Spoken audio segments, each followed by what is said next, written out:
Antoine de Saint-Exupéry disait, oui, j'aime bien commencer comme ça, nous n'héritons pas de la terre de nos parents, nous l'empruntons à nos enfants. Vous connaissez cette citation célèbre.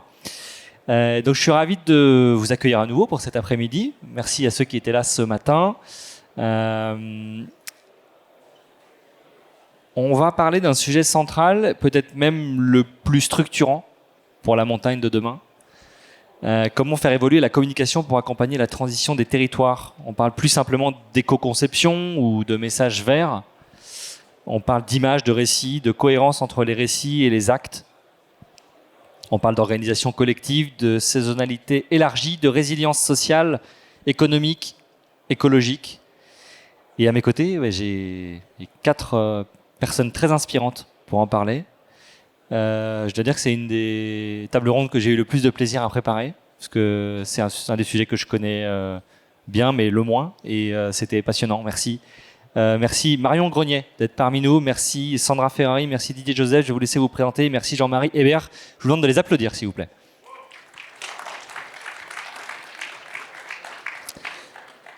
Marion, on va commencer par toi, et je te laisse te présenter. Vous m'entendez ? Ouais. Bonjour à tous, donc, je m'appelle Marion Grenier, je suis directrice marketing et communication pour les Arcs Bourg-Saint-Maurice Tourisme. Et tu n'es pas en reste sur ce sujet, qui est un sujet que vous connaissez bien. Les Arcs est une des stations les plus avancées sur le sujet de la transition de la montagne et une image plus responsable, des travaux de communication, de marketing, mais aussi des travaux de gestion de la mobilité. Tu vas nous parler un peu de tout ça. Des partenariats aussi avec des associations comme Protector Winters. Normalement, les slides sont prêtes, donc on va te laisser la parole pour parler des Arcs, une destination engagée. On commence. Tu as un retour image ici. Ah, super. Ça a commencé effectivement, on va dire à la fin 2018, où on s'est lancé dans la démarche Flocon Vert et on a fait un peu le bilan et le constat de tout ce qui se passait sur la destination. Et c'était plutôt positif sur ce sujet-là, sur la transition. Ce qui est important, en fait, c'est aussi de bien connaître son impact. Parce qu'avant de communiquer, il faut savoir sur quoi on communique, quelles sont les datas, qu'est-ce qui fait qu'on peut prendre ou non la parole. Et on était déjà bien placé pour parler de la mobilité. Vous le savez, on a une gare internationale à Bourg-Saint-Maurice, TGV, Eurostar, et un funiculaire qui nous permet d'accéder à Arc Cessan en 7 minutes et 100% électrique depuis 1989. Et en termes de data, c'est assez intéressant parce qu'en 2019, on était à moins de 20% et maintenant, on est à plus de 25% d'utilisateurs qui viennent en train l'hiver chez nous. La moyenne nationale, elle est plutôt aux alentours de 12%.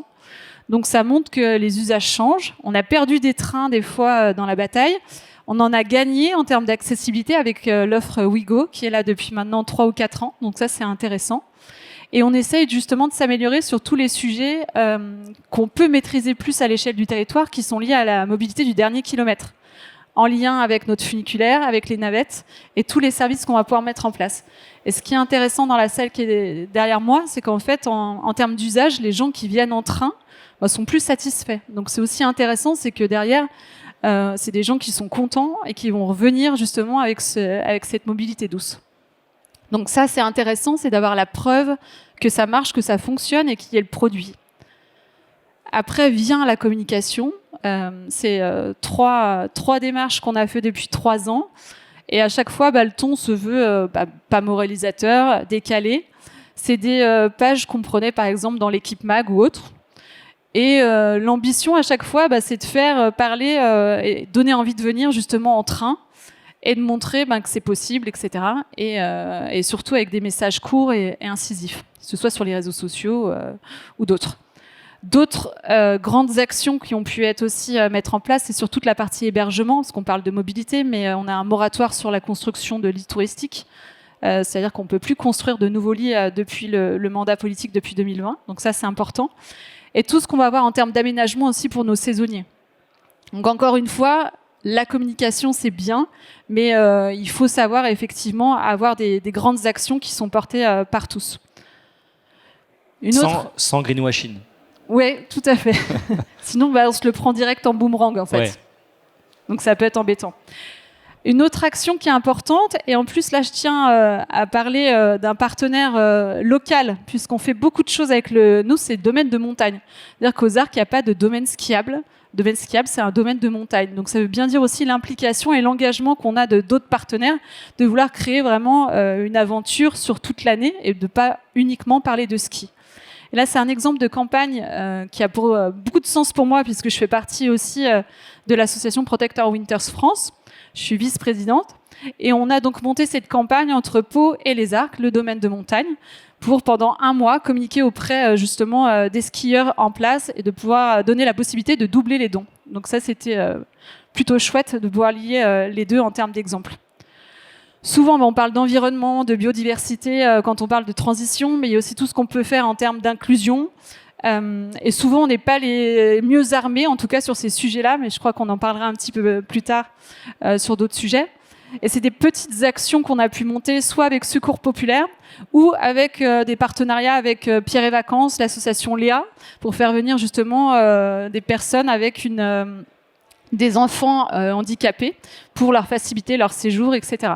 Donc c'est déjà de faire notre part aussi sur l'information qu'on va leur donner, c'est la famille pour tous, et tout ce qu'on va pouvoir mettre en avant sur notre site web. Un point qui est important pour nous, parce qu'on le voit de plus en plus, les stations de ski performent, les grandes stations internationales basées en Tarentaise sur la saison d'hiver, mais on a encore beaucoup d'efforts à porter sur l'été. Nous, on souhaite vraiment développer une saison d'été sur 3 mois, du 15 juin au 15 septembre.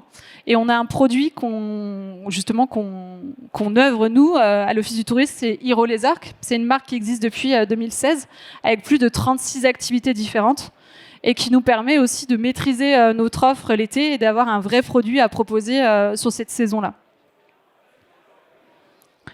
Pour preuve, je vous ai mis aussi l'ouverture du domaine de montagne pour voir aussi que ce funiculaire va nous permettre aussi de faire la liaison entre Bourg-Saint-Maurice, Arc-Cesson et d'avoir un produit by park qui ouvre déjà à la mi-juin jusqu'à la mi-septembre, avec les week-ends d'abord et ensuite en pleine saison sur la période de juillet et d'août.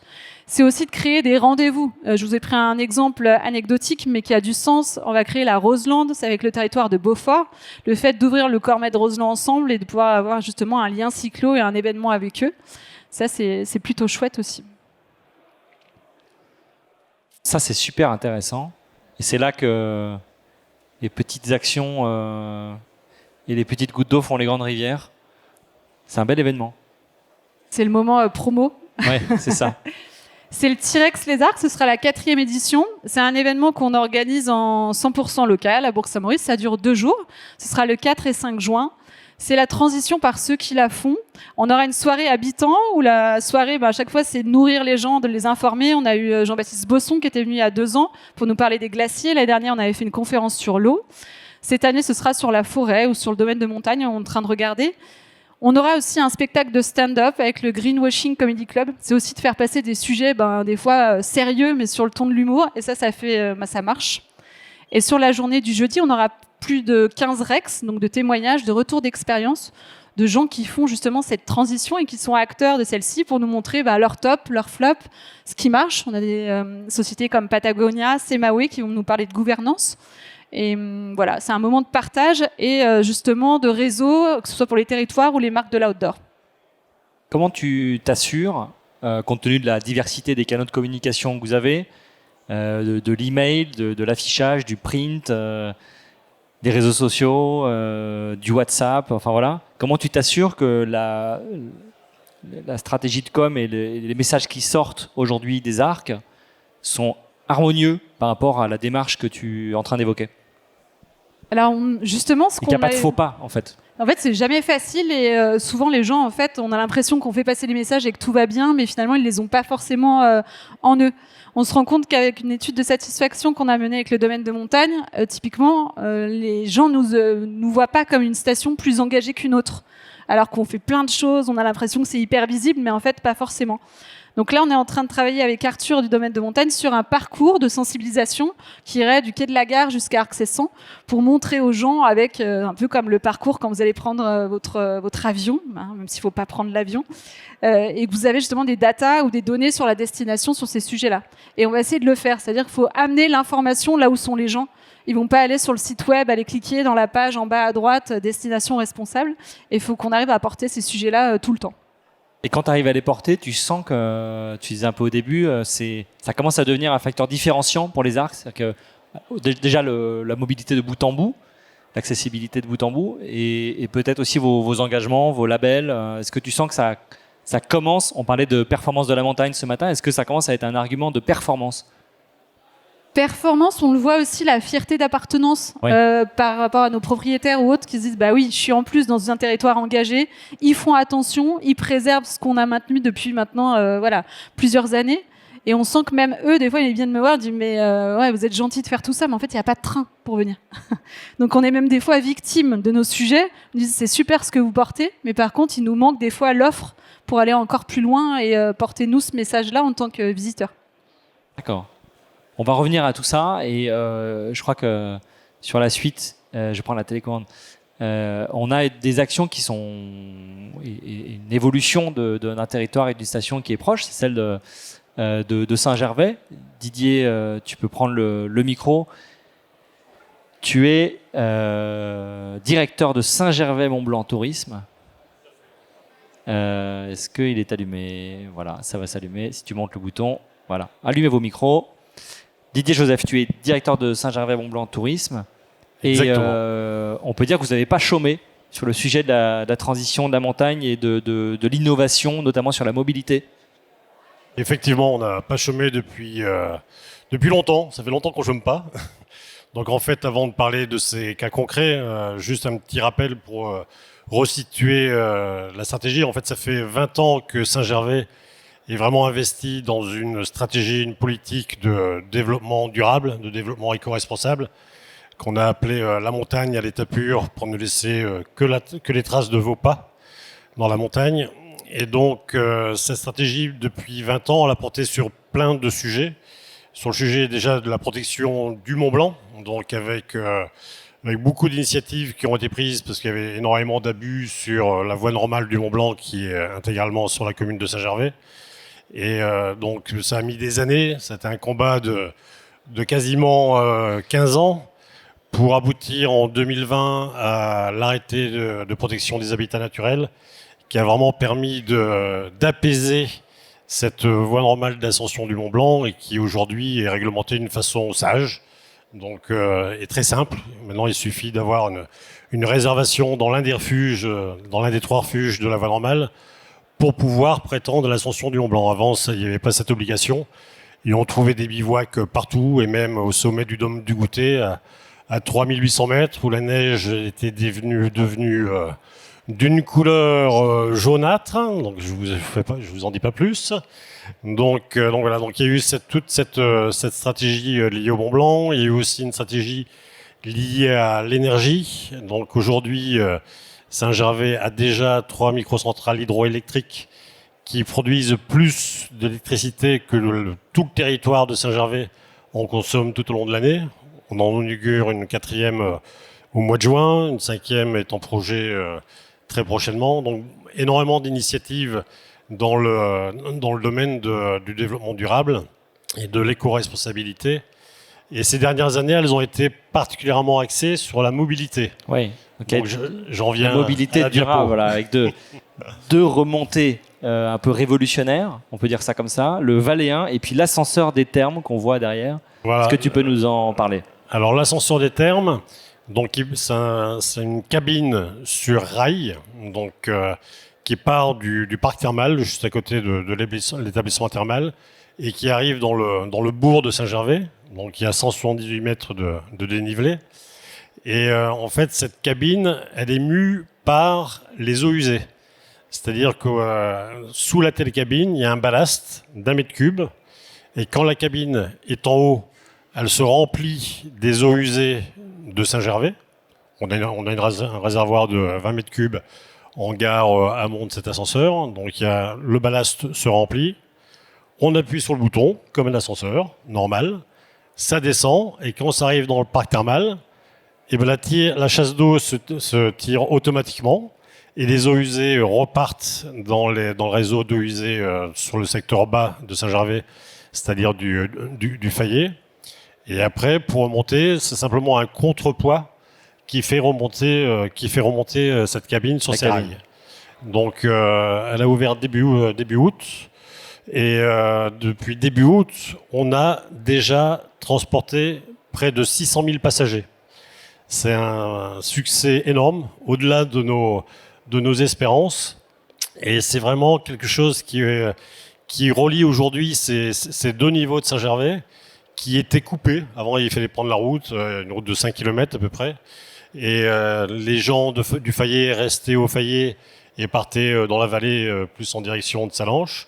Et les gens de Saint-Gervais restaient sur le haut. Ben maintenant, non. Maintenant, ça va de haut en bas, et c'est un flux permanent de passagers grâce à cet ascenseur. Y compris des habitants, hein, tu disais. Y compris les habitants. En fait, les premiers utilisateurs, ce sont les habitants. Ce sont les habitants. Ce sont les habitants. C'est vraiment les habitants se seront appropriés cet ascenseur tout de suite. Et voilà, donc ça, on en a été très contents et très fiers de voir que ça répondait à un besoin des habitants qui n'était pas exprimé. Donc les gens se sentaient bien en bas, se sentaient bien en haut, et ils n'avaient pas ce besoin exprimé de pouvoir aller et venir entre les deux niveaux de la commune. Enfin, ces deux niveaux-là, parce qu'après il y a encore d'autres niveaux. Donc voilà, c'est vraiment une belle réalisation, et qui en plus est totalement innovante. C'est le seul ascenseur. Il y a un vieil ascenseur à eau usée à Fribourg, en Suisse, mais bon, qui n'a pas cette technologie. Cette technologie a été mise en place spécialement pour l'ascenseur des Thermes de Saint-Gervais par la société Poma. Voilà, je vais la citer au passage, qui a quand même fait toute la conception de cet ascenseur. Donc ça, c'est le premier ascenseur. Et il y en a un deuxième, le Valéen. Il y en a un deuxième. Donc simplement pour revenir sur l'ascenseur des Thermes, donc il est ouvert toute l'année, de 6h à 23h30, et il est gratuit. Il est gratuit pour tout le monde. Donc c'est vraiment c'est vraiment un moyen de locomotion, de transport en commun très simple et gratuit. Le deuxième a ouvert début septembre. Donc c'est le Valéen, c'est une télécabine qui part vraiment de juste à côté de la gare SNCF de Saint-Gervais, de Saint-Gervais-le-Fayet. Laquelle gare, c'est le terminus de TGV, c'est le terminus de TER, c'est le terminus du Léman Express en provenance de Genève. C'est aussi le terminus du Mont-Blanc Express qui arrive de Chamonix. Donc voilà, donc c'est vraiment une gare qui est très, très, très stratégique avec l'arrivée de ces différentes lignes. Et donc le Valéen part de la gare et il arrive au bourg de Saint-Gervais. Et donc c'est une télécabine qui a été ouverte le 3 septembre, le 2 septembre. Pourquoi ça a été ouvert le 2 septembre ? Ça a été ouvert le 2 septembre parce que les premiers passagers de cette télécabine ont été les lycéens du Val-Montjoie qui allaient habituellement au lycée en bus, donc qui partaient très très tôt le matin pour rejoindre le lycée René Dève à Passy. Et donc les premiers passagers ont été ces lycéens, et ça a vraiment été pour eux tout de suite une révolution dans leur accès à leur établissement scolaire, parce que c'est beaucoup plus simple de prendre une télécabine qui fonctionne également toute l'année, 7 jours sur 7, et qui est ouverte de 7h à 20h30. Bon, voilà, donc aujourd'hui, donc on est déjà à l'heure des bilans, et notamment après cette première saison d'hiver avec le Valéen. Donc le Valéen a transporté depuis son ouverture environ 300 000 personnes.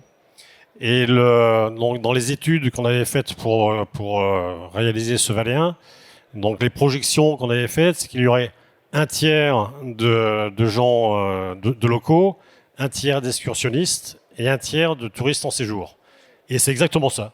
Aujourd'hui, on est dans cette répartition 3 tiers, et c'est un vrai succès qui a aussi totalement révolutionné la mobilité à Saint-Gervais, aussi bien pour les touristes que pour les gens, que pour les locaux, que pour les gens du pays. Et il y a une initiative aussi qui a été prise par la mairie de Saint-Gervais pour cette première année de fonctionnement du Valéen.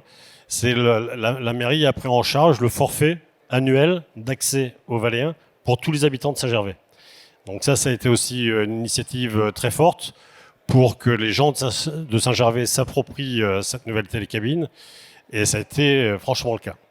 Donc, et en plus de ces deux équipements, donc on a étoffé parce que c'est bien beau d'arriver au Valéen au bourg de Saint-Gervais. Si après on se retrouve sans rien, on n'est pas très avancé. Donc on a aussi développé notre réseau de navettes électriques. Avant, on n'avait qu'un réseau en hiver et en été. Et maintenant, on a un réseau de navettes électriques à l'année, gratuit, donc qui transporte les gens pour être cohérent avec ces nouvelles installations. Exactement. Alors, on le voit à l'écran. Est-ce que tu peux nous parler un peu de comment ces innovations ont transformé votre communication, votre positionnement et même votre image, en fait? Depuis l'automne dernier, c'est clair que après ces investissements très lourds, hein, donc le Valéen a coûté 20 millions d'euros, l'ascension des Thermes a coûté 6 millions d'euros. Donc il fallait que la communication accompagne ces investissements. Et donc c'est sûr que depuis le début de cet automne, toute notre communication est axée sur l'accès à Saint-Gervais et la mobilité. C'est-à-dire que habituellement nos campagnes habituelles pour promouvoir l'hiver, c'était le domaine Évasion Mont-Blanc avec ses 400 km de piste, c'était les thermes de Saint-Gervais qui existent depuis le début du 19e. Donc on continue bien entendu à parler du ski, du thermalisme et des autres activités. Mais l'axe principal de communication, c'est la mobilité. Et ça a été cet axe de communication sur l'ensemble de nos marchés. Donc là, on voit un slide à l'écran. Donc ça, c'est un visuel dont on s'est servi pour la communication dans le métro à Londres. Donc où on a fait une campagne cet automne dans le métro à Londres, une campagne d'affichage, plus une campagne de presse, plus des campagnes de relations presse. Et sur le marché anglais, toute notre campagne était de dire maintenant, de Londres, vous venez à Saint-Gervais en train, et une fois que vous êtes à Saint-Gervais en train, vous avez l'ascenseur valéen qui vous mène au bourg de Saint-Gervais et après tout le réseau de mobilité que j'ai évoqué. Donc ça a été le cas pour le marché anglais. Ça a été le cas aussi sur la slide suivante sur le marché suisse. Donc ça c'est un visuel, c'est pas notre création visuelle. Hein. On a un gros partenariat avec le Léman Express, donc qui relie Genève à Saint-Gervais. Saint-Gervais, le terminus du Léman Express. Et donc, on a un gros partenariat avec le Lémanis qui exploite côté suisse le Léman Express. Et donc, ensemble, on a bâti aussi une stratégie de communication sur Genève pour inciter, parce que les Suisses sont notre deuxième clientèle étrangère. Donc, on a des flux de voitures suisses qui arrivent régulièrement et notamment tous les week-ends. Donc là, on a mis en place un plan de communication sur Genève avec l'élément express pour inciter les Suisses à prendre le train pour rejoindre Saint-Gervais. Donc ils aiment bien ça en plus, les Suisses, prendre le train. Bon, en plus, voilà, les Suisses. Alors au début, parce qu'il y a quand même, pour l'instant, ça va s'améliorer, mais pour l'instant, il y a 1h30 de train entre Genève et Saint-Gervais. Alors que quand on part du centre de Genève, en voiture, c'est, on va dire 50 minutes. Mais quand on parle de ça aux Suisses, c'est pas un problème pour eux, parce que le train, pour eux, c'est pas du temps de perdu. C'est soit du temps de repos, soit du temps de loisir pour lire ou pour discuter avec les enfants, soit du temps de travail. Donc ils n'ont pas notre réticence à passer du temps dans les trains et c'est pas du tout un problème. Donc on a fait cette campagne dans le Léman Express. On a fait une campagne aussi sur le tramway de Genève, dans la presse de Genève, etc. Donc on a fait toutes ces campagnes, que ce soit en France, bien entendu. À Paris, on a une grosse campagne d'affichage également sur le Valéen dans le métro à Paris au mois de novembre. Donc début novembre, donc une grosse campagne d'affichage sur ce même sujet de la mobilité. On a fait aussi des campagnes sur nos marchés prioritaires, que ce soit la Belgique, l'Italie, également sur la Scandinavie, parce que bon, on a beaucoup aussi de nos clients étrangers, notamment de Scandinavie, qui rejoignent notre destination en prenant l'avion jusqu'à Genève, et après, de Genève à Saint-Gervais, ils prenaient souvent la voiture ou un flexibus ou un transport en commun, et là, du coup, ils prennent également, ils sont au courant qu'ils peuvent prendre le train à partir de l'aéroport de Genève pour rejoindre Saint-Gervais et trouver le Valéen à l'arrivée. Et vous avez même créé un observatoire de la mobilité. Voilà, donc vu tous ces investissements qu'on a réalisés, il faut qu'on soit en capacité de mesurer les retombées de à la fois de ces investissements et de la campagne de communication qui l'accompagne. Donc on crée un observatoire de la mobilité en partenariat avec la SNCF, avec le Lemanis, avec la communauté de communes aussi du Puy-du-Mont-Blanc, avec notre société qui est titulaire de la DSP sur les lignes de bus. Donc voilà, donc on est en train de finaliser la création de cet observatoire de la mobilité. Et c'est important qu'on ait ces chiffres, parce que c'est ça aussi qui va, parce que nous on a déjà les chiffres, on a la tendance, mais il faut qu'on soit en capacité de les expliquer, de les valoriser dans nos futurs plans de communication. Oui, il faut convaincre en fait. Hein. C'est convaincre complètement. Vous n'êtes pas des pionniers aux Arcs et à Saint-Gervais, mais enfin presque. C'est quand même pas c'est des innovations et des investissements qu'on aimerait voir davantage dans la transition de la montagne et dans la manière dont les habitants s'en servent aussi, parce que c'est l'évolution et l'avenir de la montagne passe aussi par la fixation de ces habitants. Oui, et on voit bien que ça les aide. Et par rapport à la question qui était posée sur est-ce que ça correspond à une attente de nos clients, la réponse est clairement oui. Ouais. Je veux dire, c'est variable selon les marchés. C'est vrai qu'il y a des marchés qui sont plus ou moins sensibles à l'éco-responsabilité des destinations, mais quand on fait de la promotion, notamment par exemple sur les marchés scandinaves, la com, si elle n'est pas, il faut vraiment qu'elle s'inscrive aussi sur cette notion d'éco-responsabilité, de destination responsable, de tourisme durable. Et là, on marque vraiment des points en termes de communication et d'opération marketing sur ces marchés quand on est capable de mettre en avant des réalités. Là, on n'est pas du tout dans le greenwashing, quoi. C'est pas, on explique ce qu'on fait, on présente l'offre, on la rend accessible. Ouais. Mais voilà, on n'est pas dans des messages qu'on pouvait les uns et les autres faire avant en disant voilà, on fait. Mais on fait. Voilà, si on fait pas, c'est pas la peine de communiquer, quoi. Alors dans le genre on fait, on est pas mal dans les Bauges. J'ai passé la parole à Sandra Ferrari. Sandra, vous êtes la présidente du syndicat mixte des stations des Bauges, maire de La Fécla le Revard. Et je crois que c'était l'un des échanges, pardon pour les autres, c'était très inspirant aussi, mais là c'était pour moi incroyable de vous écouter, parce que dans les Bauges, vous avez mené un projet d'envergure qui est de passer d'un tourisme tout neige à un tourisme annuel avec des questions très très existentielles qui nous secouent, et vous êtes allé très loin dans la démarche.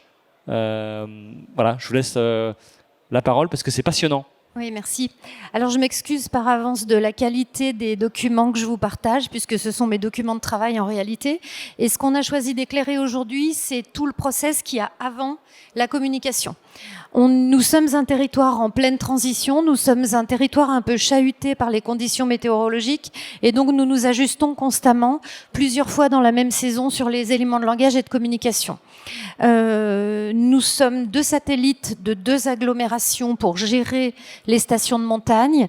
Donc moi, je représente le syndicat mixte des stations des Bauges, c'est toute l'ingénierie station, et je travaille étroitement, effectivement, avec un OTI, enfin avec 2 OTI, et principalement l'OTI Chambéry-Montagne, qui fait toute notre communication institutionnelle sur la promotion des destinations, ou de la destination comme vous voulez, avec un pied en ville et un pied en montagne.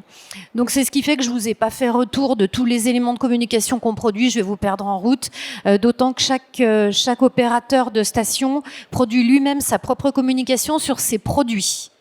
Voilà, donc une station à 1000 mètres que nous venons de fermer en alpin, une station avec un front de neige à 1400 qui monte jusqu'à 1800 sur le périmètre Margeria, une station très orientée nordique puisque nous sommes leaders nordiques sur la Fécla, avec un pôle alpin et patrimonial sur le Revard. Donc cette complexité-là fait que on vous a proposé de partager avec vous ce qu'il y a en soutien, en support de la communication. Donc on est en plein changement constamment. Une année avec neige, une année sans neige, des hauts, des bas. Donc un partage d'informations continuel et surtout un besoin d'avoir une communication établie sur du factuel. Donc le factuel, effectivement, pour l'asseoir, c'est un schéma de cohérence territoriale des activités de pleine nature où nous avons listé toutes les activités. Donc ce schéma nous a pris 2 ans. C'est un diagnostic du territoire avec facilité, effectivement, la concertation avec l'ensemble des usagers des espaces naturels, avec un gros besoin de revenir aux fondamentaux du tourisme. Et dans les fondamentaux du tourisme, effectivement, il y a le bien vivre, il y a le bien-être, le tourisme génératif, etc. Et on se repositionne en tourisme montagne, mais comme on est une montagne de moyenne altitude, effectivement, le prisme est légèrement différent. Donc ce schéma nous a permis d'avoir des choses très factuelles et je crois qu'après vous avez la cartographie, donc 150 couches SIG et puis des points chauds. Ce sont des carrés de moins de 500 mètres et effectivement parfois 8 activités concomitamment au même endroit au même moment. Donc besoin de complètement revoir la politique de développement touristique par rapport à l'explosion des conflits d'usage sur le site. Voilà, donc ça fait partie de ce qu'on appelle la connaissance fine du territoire, puisque comme vous le savez, l'élément neige ou le produit neige entre 1300 et 1500 mètres peut être extrêmement chahuté par ses détracteurs. Donc première chose, c'est de dire concrètement comment ça se met en route, outil Clim Snow, et dans l'outil Clim Snow, vous avez les patates rouges ou oranges. Globalement, ce sont les endroits où ça pique. Voilà. Donc, établir une communication et une promotion vraiment sur du concret, c'était important. Et puis, du coup, on passe ensuite à tout ce qui est concertation et comment on répond aux attentes. Donc là-dessus... Là, vous remontez à 5 ans de travail. Là, ça fait depuis le début du mandat, oui, qu'on a complètement changé la vision du territoire. Avec donc, cet outil-là qui vous a apporté de la data. Oui. Et qui a posé un diagnostic assez douloureux. Oui. Alors, ce qui est intéressant dans Clim Snow, c'est que, pas l'hiver qui vient de se finir, mais celui d'avant, au mètre près, nous avons pu vérifier sur le terrain les schémas prévisionnels de l'outil Clim Snow. Donc, nous ne sommes pas des climato-sceptiques, nous sommes des climato-convaincus. Nous savons exactement où reculer, où mettre les efforts, où diversifier, comment diversifier. Et dans notre diversification, effectivement, on a dit bien on va diversifier avec ce que le territoire est. Qui sont nos 4 territoires de station et nos 2 ou plusieurs communes supports. Et du coup, nous nous sommes employés à aller vraiment faire de la médiation également avec les différents acteurs des territoires. Donc, très factuellement, et pour répondre aux attentes, tout au long de l'hiver, nous faisons des communications que nous renforçons avec nos socioprofessionnels, parfois avec les habitants et avec tout le tissu socio-économique du site, puisqu'on a une version youpi neige, mince il neige plus, etc., etc. Donc nous sommes encore au stade expérimental, je vous rassure. C'est pour ça que je vous ai amené que mes petits documents de travail. Voilà.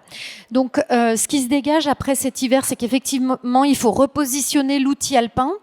Mais effectivement, l'outil alpin, économiquement, c'est la base de notre économie, de nos communes supports et de la vie au pays. Donc très très rapidement, je ne vais pas vous faire l'article sur le tourisme, mais en gros, l'ensemble de nos 4 stations, nos opérateurs produisent 6 millions d'euros de chiffre d'affaires, quand le territoire en produit environ 28 millions d'euros de chiffre d'affaires, et la moitié de tous les emplois touristiques sont liés aux stations. 1/4 pour les ESF et 1/4 pour les opérateurs.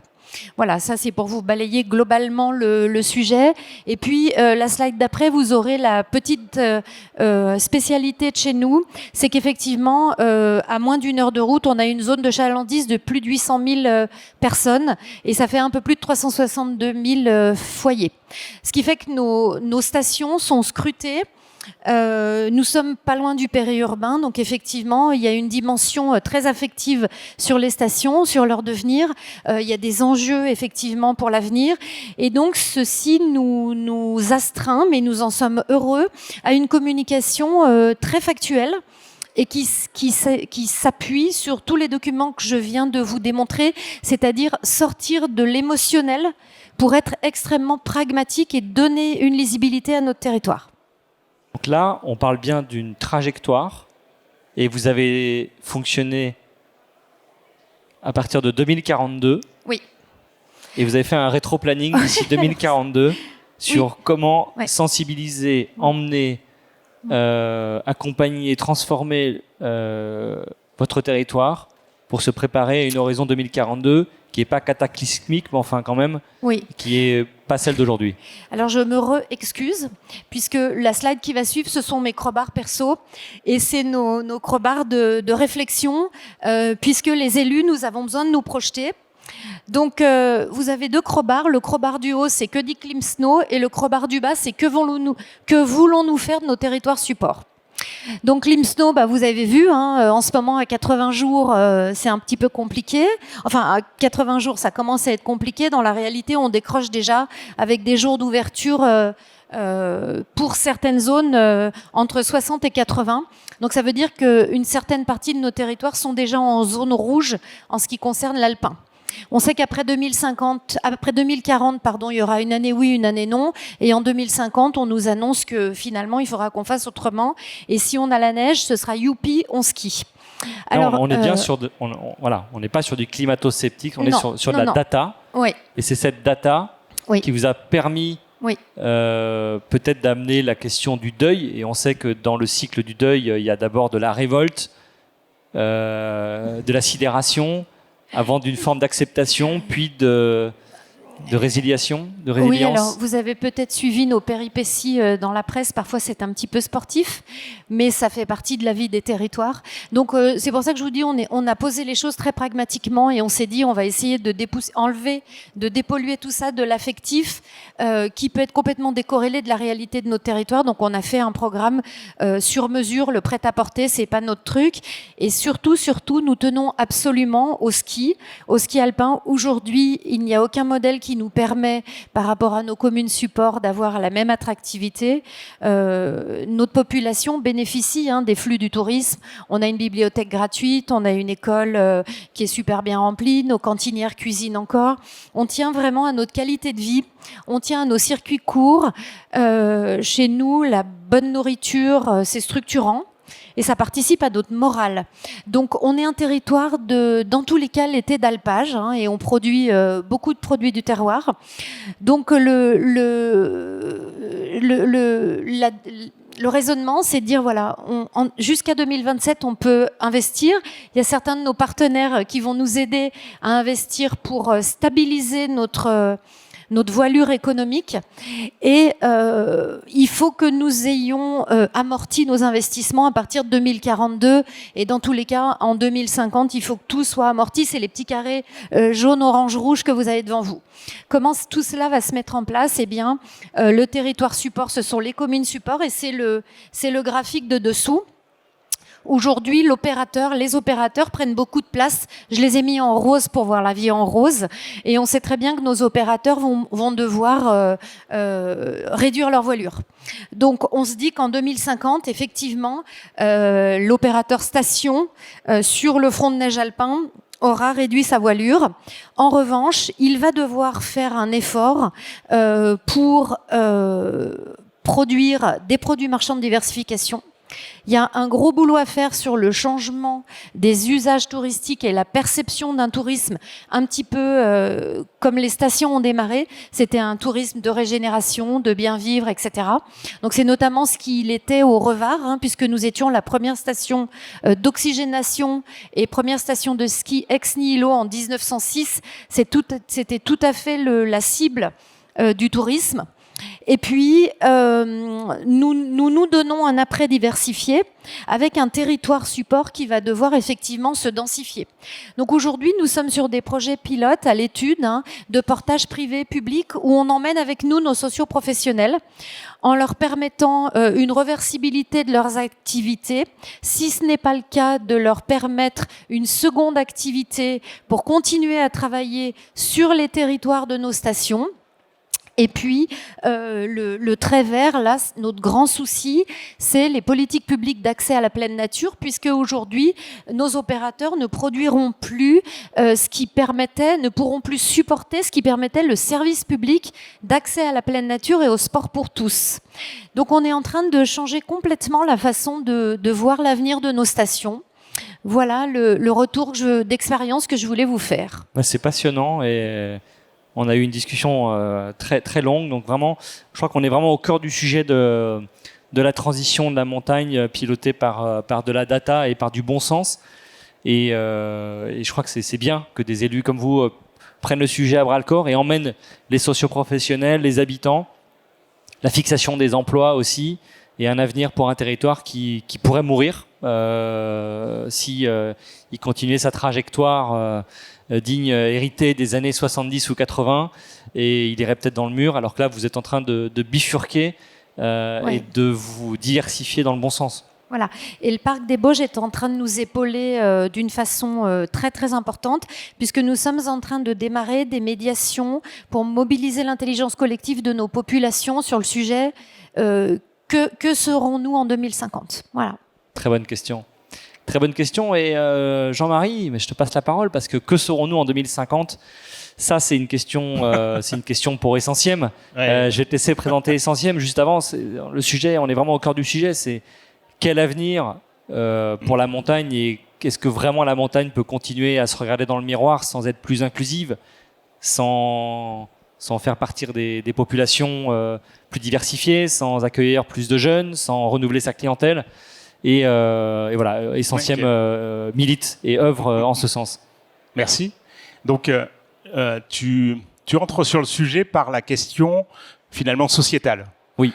Et dans les derniers travaux qui ont été rendus, il y a eu le baromètre montagne 2024 d'Atout France qui a été vraiment source de beaucoup de connaissances. Et à l'agence Auvergne-Rhône-Alpes Tourisme, il y a un travail spécifique là-dessus. C'est pas quelque chose qui est si naturel. Tu l'évoques comme un angle mort ou une zone grise. Et objectivement, c'est vrai que ça n'apparaît pas tant que ça dans ce dernier baromètre. Juste pour vous le citer, pour qu'on parte sur des éléments entre guillemets objectifs ou qui sont partagés, les grands enjeux qui sont souvent cités, c'est l'adaptation au changement climatique. Donc ça a été en partie évoqué par Sandra. La préservation de l'environnement. Et en troisième point, qui des fois pique un petit peu aussi, c'est la qualité de vie des habitants et l'acceptabilité, notamment des activités tourisme sur les territoires. Mais donc ça veut dire, en creux, on n'a pas cité le fait que, au-delà des habitants, ceux qui fréquentent la montagne, c'est au-delà du panel des stratégies marketing des acteurs, des sociopros. Hier, on a beaucoup parlé de premiumisation, on a parlé de stratégies qui ont beaucoup de sens en termes marketing, alors qu'ils ne sont pas uniformes pour l'ensemble des massifs, mais c'est vrai qu'avec la casquette de l'intérêt général, et finalement c'est le contrepoint que je vous donne aujourd'hui, on est sur une logique où on essaye de travailler peut-être en étant un petit peu en avance sur un sujet qui monte, mais qui monte pas tant que ça. Voilà, je le dis avec beaucoup de transparence. Alors, c'est pas le seul sujet qu'on embarque avec Essentiem. Donc, en quelques mots, Essentiem, c'est une petite fondation, c'est ce qu'on appelle un fonds de dotation. Donc, c'est l'outil le plus agile pour mener des actions d'intérêt général. En France, Marion, tu l'as un tout petit peu évoqué dans les actions que tu menais, mais c'était bien parce que il y avait déjà cette notion. C'est aussi ce qu'on appelle en mécénat, si on pense un peu plus collecte ou travail de ceux qui font les opérations. Mais pour porter des actions d'intérêt général, finalement, ce qu'on essaye de faire, c'est avec tous les acteurs qui sont là, parce que finalement, on se croise et la plupart du temps, vous êtes soit mécène, soit porteur de projet, soit opérateur. Donc, vous faites partie soit dans les programmes qui sont déjà établis de notre communauté, soit on se rencontre pour connaître et peut-être demain travailler ensemble. Mais on est sur quelque chose qui est assez exigeant et qui demande finalement à ces acteurs de se dire, à côté de ce qu'on fait, et vraiment les présentations ont mis en avant des initiatives qui sont très puissantes. Didier a évoqué par exemple les solutions de mobilité qui répondent évidemment à des envies exprimées ou pas, mais qui répondent aussi à l'enjeu de décarbonation de la montagne. On l'a pas beaucoup évoqué, mais c'était en creux aussi de ce qui était là. Ces éléments, on peut les embarquer avec la notion d'intérêt général. Alors là, ce qu'on a fait, c'est qu'on voulait simplement vous dire que Essentiem, c'est une action qui est menée au niveau national, mais on a laissé en couleur quelques-uns des programmes qui sont des programmes en montagne. Parce que finalement, on a un tropisme évident, et en fait, on en est fier. C'est que... Et tu es bien placé pour en parler, puisque tu es aussi avec Auvergne-Rhône-Alpes Tourisme. Exactement, dont tu viens. J'ai des collègues qui sont là, parce que ce qui est important, c'est que l'idée de créer un outil d'intérêt général, il a été au départ été le fruit d'une réflexion au sein d'Auvergne-Rhône-Alpes Tourisme. Et c'est vrai qu'après, ce qu'on s'est dit, c'est que si on menait une action de ce type, il fallait qu'on le fasse avec un collectif. On pouvait pas y aller tout seul, sinon c'était juste le faux nez de l'agence. Et j'ai un deuxième partenaire qui est juste devant moi, Yves Dimier et Laurent Reynaud, pour Domaine Skiable de France, qui ont été les premiers à nous dire banco, on vient avec vous, c'est-à-dire qu'on sera à la fois mécène pour constituer un budget socle, et on sera à la gouvernance, c'est-à-dire qu'on va essayer d'importer des idées, on va échanger sur ce que vous nous présentez comme proposition, et il s'est trouvé qu'en marchant, ils ont eux-mêmes créé un programme qui s'appelle Génération Montagne. Donc c'est pour dire que le fait de s'engager, tout de suite, crée des dynamiques assez fortes. Donc des acteurs de premier plan, il y a... Parmi Alors, les membres si on les fondateurs, cite, il y a Webedia, le Club Med. Exactement. Ils étaient là hier, puisque c'est, je pense qu'aux 3/4, c'est des gens de la montagne. Donc, c'est pour ça que j'ai évoqué le fait qu'on avait non seulement beaucoup d'actions, mais aussi beaucoup d'acteurs. Tu l'as évoqué. On avait Vacances-Éole, on avait G2A, on a Transdev, qui est un acteur qui fait beaucoup pour la mobilité aussi. Domaine Skiable, Webedia. Peut-être que tu veux lancer la vidéo à regarder, c'est ça? Allez. Et tu nous dis ce que c'est. Ouais, parce que ça va parler. Je me suis glissée et après je suis tombée. Et maintenant là, j'avais réussi.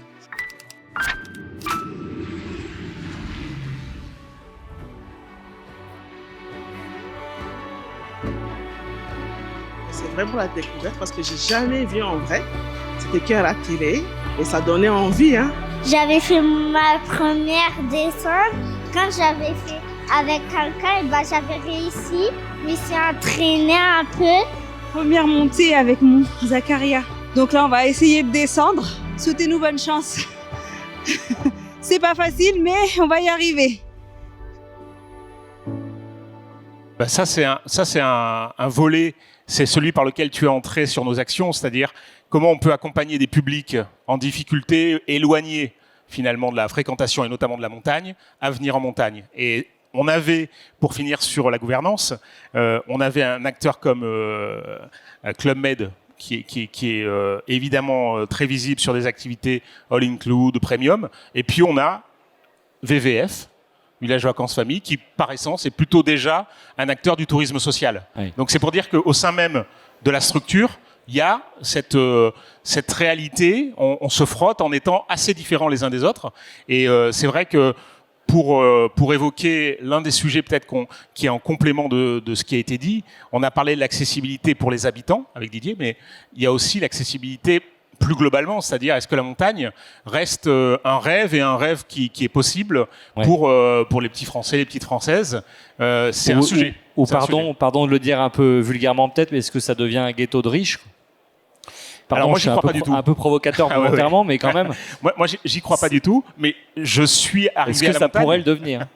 En tout cas, quand on voit les prix d'évolution des forfaits qu'on a vu ce matin par G2A, on se pose la question quand même. En tout cas, ce qui a été évoqué hier lors du ski débrief, c'est le fait que, évidemment, qu'en contrepoint des stratégies des acteurs et de la réalité qu'il y a aussi beaucoup de clientèle étrangère avec du pouvoir d'achat qui viennent, il faut qu'il y ait des efforts qui soient réalisés pour les clientèles et pas forcément de toute la France, ça peut être de toute la France, mais ça peut être aussi de la région, ça peut être aussi finalement des villes qui sont pas très loin, mais qui n'envoient pas beaucoup leurs jeunes à la montagne, soit parce qu'il n'y a pas de transmission par les familles, soit parce qu'il y a un problème de moyens financiers des fois. Et là-dessus, objectivement, ça vient compléter. Je pense qu'on ne peut pas opposer, mais ça vient vraiment compléter le fait qu'il y a des tendances très fortes sur la montagne, l'économie de la montagne aussi, et que finalement, moi plus jeune, je suis issu d'un territoire plus méditerranéen, et j'ai rêvé de la montagne, il fallait absolument apprendre à skier, quoi. Et j'ai découvert la montagne avec l'amicale laïque de mon village, qui organisait tous les ans un départ. Donc je me retrouve assez facilement dans ces logiques où on se dit, qu'est-ce qu'on peut faire tous ensemble? Alors quand je dis tous ensemble, c'est la gouvernance que j'ai évoquée, mais c'est aussi tous les mécènes et tous les acteurs qui se retrouvent dans nos actions, parce qu'avec ça, on a vraiment les moyens de faire en complément de ce que vous faites, c'est-à-dire des actions qui ont du sens. Hein. Là, je suis pas du tout en train de mettre en tension les choses. Ce que vous faites avec une stratégie pour vos territoires, eh bien, on peut le faire aussi en faisant ce pas de côté et en appartenant à un collectif pour essayer de créer une dynamique d'intérêt général sur un territoire. Et c'est très puissant, honnêtement, en termes de communication. Parce que là, je vais faire un petit lien avec l'objet Je demande à Justine de passer la slide suivante. Avec l'objet de la présentation, c'est qu'en termes de communication, nous, évidemment, qu'on essaye de faire savoir nos réalisations. Je vais les passer en revue rapidement. Mais se faire savoir, finalement, il vient après la preuve de l'action, ce que tu évoquais, Sandra. C'est-à-dire que, d'abord, on conçoit ou on a un porteur de projet qui a envie de faire une belle action, on la réalise et après on communique un peu dessus.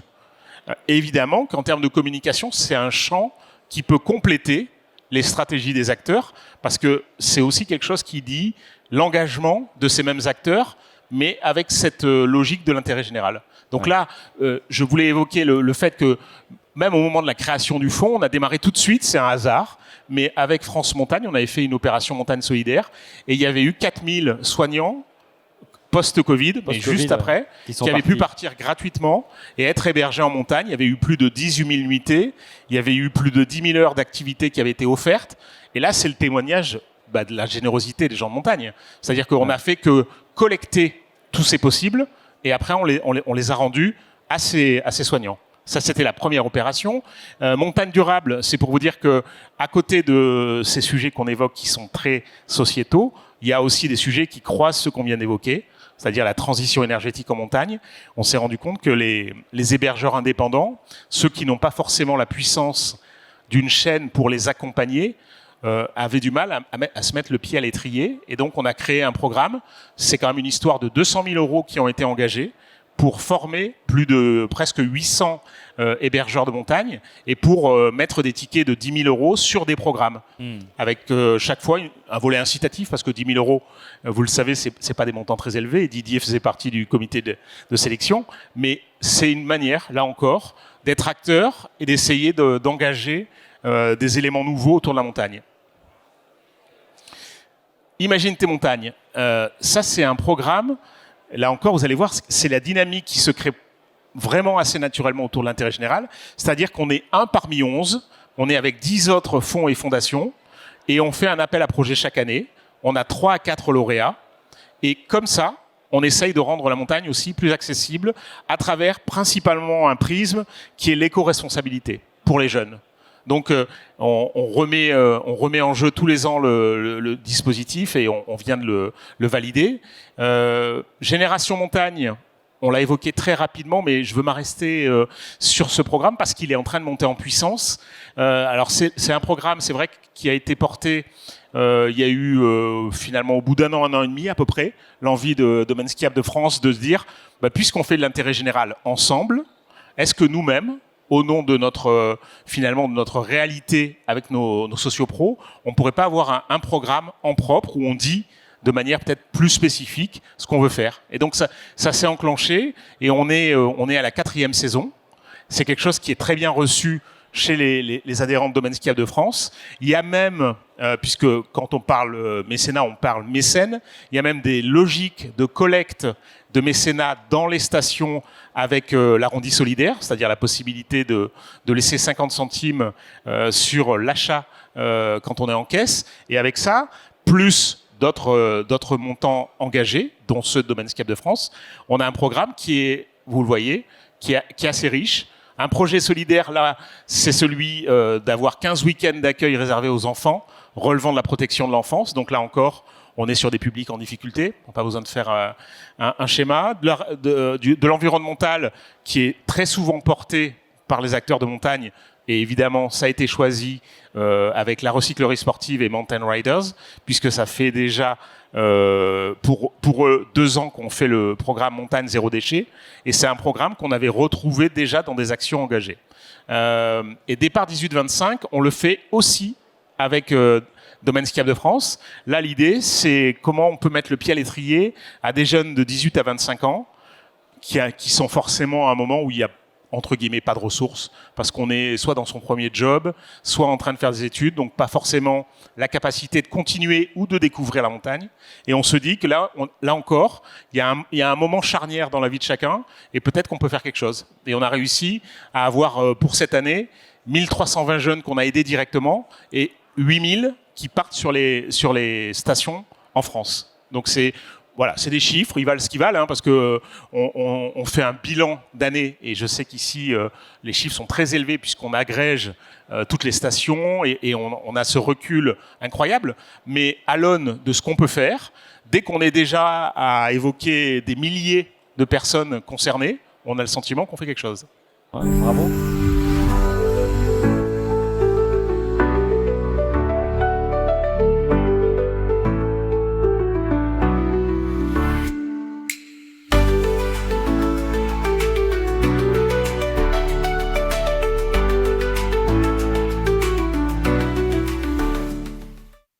Ouais.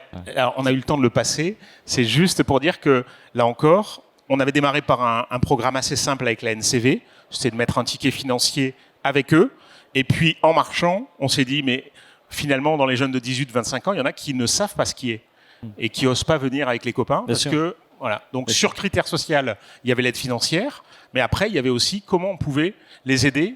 Et un premier cours de ski offert, la possibilité d'avoir le forfait pour la journée en question offert, c'est des manières d'essayer de faire en sorte que la montagne s'occupe de ces publics qui, dans les conditions objectives dans lesquelles ils sont, ne viendraient peut-être pas cette année ou sauteraient un hiver sur 2. Voilà. Marion et Didier, vous avez entendu Sandra et Jean-Marie. Est-ce qu'aux Arcs, est-ce qu'à Saint-Gervais, il y a des réflexions profondes sur un avenir à la fois climatique un peu plus compliqué et puis un avenir social un peu plus vertueux? Je pense qu'il est important aussi, c'est de travailler avec des opérateurs nationaux qui existent depuis longtemps.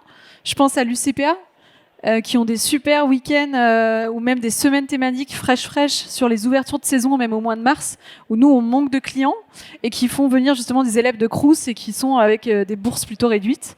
Et c'est aussi ça, en fait, l'accessibilité en montagne, c'est faire venir des publics qui pourraient pas d'habitude venir.